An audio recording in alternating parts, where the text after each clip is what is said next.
Harry's dirty story brings public backfire. Duke dares saying leaving jobs should be celebrated. Prince Harry said the fact that more people are deciding to put their mental health and happiness first by leaving jobs that don't bring them joy should be celebrated. Prince Harry highlighted how certain job resignations can have a positive impact on mental health in a new interview. The Duke of Sussex spoke for the first time about his job as Chief Impact Officer at BetterUp, a coaching and mental health firm launched 8 years ago in California. Among the topics he discussed, Harry touched upon job resignations and burnout. The Duke said these issues were brought to the forefront of people's minds by COVID but have been brewing for quite some time. Harry believes we are in the midst of a mental health awakening, with people finally paying attention to how important mental fitness in the workplace is. In an interview with Fast Company, he added, "I've actually discovered recently, courtesy of a chat with BetterUp Science Board member Adam Grant, that a lot of the job resignations you mention aren't all bad. In fact, it is a sign that with self-awareness comes the need for change. Many people around the world have been stuck in jobs that didn't bring them joy, and now they're putting their mental health and happiness first. This is something to be celebrated." BetterUp, a company providing mental health services and coaching to individuals and businesses, announced in March Harry had joined its ranks.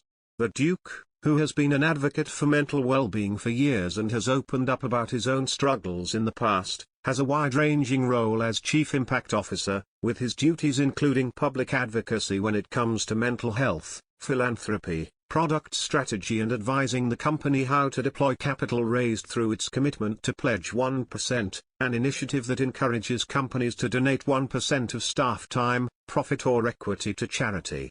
During this interview, Harry also revealed BetterUp had collaborated earlier this year with his former patronage, the Queen's Commonwealth Trust.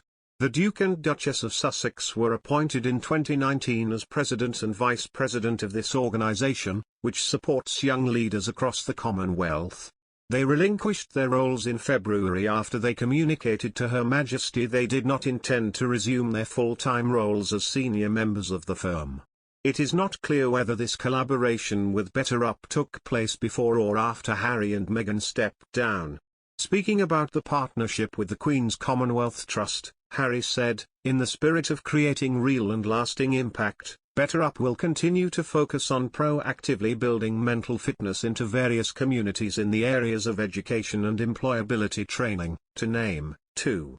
We know the impact of our mission on a global scale. We saw it, for example, in our partnership with the Queen's Commonwealth Trust earlier this year, when young leaders across the Commonwealth gained tools for resilience and mental fitness that will be with them for life, and will help them to accelerate their impact on the world, by making their ideas a reality." This marked the third time Prince Harry appeared in Fast Company over the past 16 months. In the first 2 articles, the Duke of Sussex spoke mostly about his efforts to reform social media platforms. Harry's job at BetterUp is just one of the many roles he has taken on after he quit as a senior royal at the end of March 2020. The Duke and Duchess of Sussex have since also become TV and audio producers for Netflix and Spotify, as well as impact partners at sustainable investing fintech firm Ethic. The Duke was also one of the commissioners who took part in the Aspen Commission on Information Disorder to work on a report on tackling misinformation and disinformation in technology, media, and social media. Despite stepping down as working royals, Meghan and Harry haven't left their charity work behind. In late 2020 they launched the Archewell Foundation and they continue to collaborate with a number of organizations they created themselves, such as Invictus Games and Centibale, or tied links with when they were still working royals, including SmartWorks.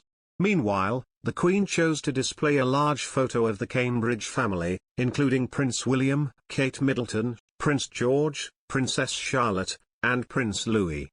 There are all sorts of subtle messages that are conveyed in this kind of soap opera that goes on, said Anderson, who believes that the moment was a turning point.